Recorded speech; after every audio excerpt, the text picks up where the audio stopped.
Investigate કર્યું છે।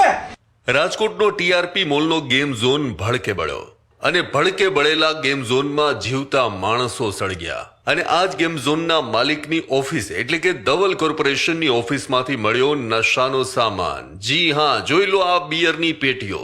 આ બિયરની પેટીઓ ગેમ ઝોનના માલિકની ઓફિસમાંથી જ મળી આવી છે। એનો મતલબ એ થયો કે ગેમ ઝોનના માલિકો અહીં પાર્ટીઓ કરતા હતા। એમ કહીએ કે તેઓ અહીંયા નશામાં ધૂત રહેતા અને બીજી તરફ તેમની ઘોર બેદરકારી કેટલાય લોકોના જીવનનો અંત આણી ચૂકી છે।